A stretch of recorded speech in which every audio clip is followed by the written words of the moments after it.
India സന്ദർശിക്കാനുള്ള പ്രധാനമന്ത്രി മോദിയുടെ ക്ഷണം സ്വീകരിച്ച് റഷ്യൻ പ്രസിഡന്റ് വ്ളാദിമിർ പുടിൻ. വർഷാവസാനം ഇന്ത്യയിൽ നടക്കുന്ന വാർഷിക ഉച്ചകോടിയിലേക്കാണ് നരേന്ദ്രമോദി പുടിനെ ക്ഷണിച്ചത്. പുടിൻ ഇന്ത്യ സന്ദർശിക്കുന്ന ഡേറ്റുകൾ പിന്നീടായിരിക്കും അറിയാൻ സാധിക്കുക. രണ്ടാം ലോക മഹായുദ്ധത്തിൽ ജർമ്മനിക്കെതിരായ വിജയത്തിൻ്റെ 80ാം വാർഷിക ആഘോഷത്തിൽ പ്രസിഡന്റ് പുടിന് പ്രധാനമന്ത്രി ആശംസകൾ നേർന്നു. മെയ് 9 റഷ്യയിൽ നടക്കുന്ന വിക്ടറി ഡേ ആഘോഷങ്ങളിൽ പങ്കെടുക്കാനായുള്ള റഷ്യൻ യാത്ര ഭീകരാക്രമണത്തിൻ്റെ പശ്ചാത്തലത്തിൽ പ്രധാനമന്ത്രി റദ്ദാക്കിയിരുന്നു. പ്രധാനമന്ത്രിയായിരുന്ന മുഖ്യ അതിഥി. ഇതിന് പകരമായി പ്രതിരോധ മന്ത്രി രാജ്നാഥ് സിംഗ് ആയിരിക്കും ചടങ്ങിൽ പങ്കെടുക്കുന്നത്.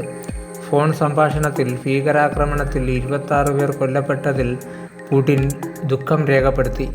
ഭീകരവാദത്തിനെതിരെയുള്ള ഇന്ത്യയുടെ പോരാട്ടത്തിന് റഷ്യ പിന്തുണ അറിയിച്ചു.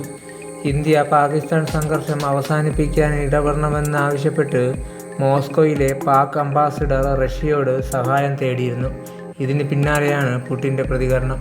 അതേസമയം 120 കിലോമീറ്റർ ദൂരപരിധിയുള്ള മിസൈൽ പരീക്ഷണം നടത്തി പാകിസ്ഥാൻ. ഇന്ത്യ പാക് സംഘർഷം രൂക്ഷമാകുന്ന സാഹചര്യത്തിലാണ് പാകിസ്ഥാൻ്റെ മിസൈൽ പരീക്ഷണം. പരീക്ഷണത്തിന് പാകിസ്ഥാൻ സൈന്യത്തിലെ മുതിർന്ന ഉദ്യോഗസ്ഥരും നയതന്ത്ര ഉദ്യോഗസ്ഥരും ശാസ്ത്രജ്ഞരും എഞ്ചിനീയർമാരും സാക്ഷ്യം വഹിച്ചുവെന്നാണ് വിവരം. അതിനിടെ ചൈനീസ് അംബാസിഡർ പാക് പ്രസിഡന്റിനെ കണ്ടു. ചൈന നേരത്തെ തന്നെ പരസ്യമായി പാകിസ്ഥാന് പിന്തുണ പ്രഖ്യാപിച്ചിരുന്നു. ഇതിനിടയിലാണ് ചൈനീസ് അംബാസിഡറുടെ സന്ദർശനം.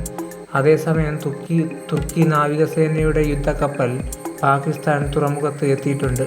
കപ്പൽ മെയ് 7 വരെ കറാച്ചി തീരത്തുണ്ടാകുമെന്നാണ് റിപ്പോർട്ട്.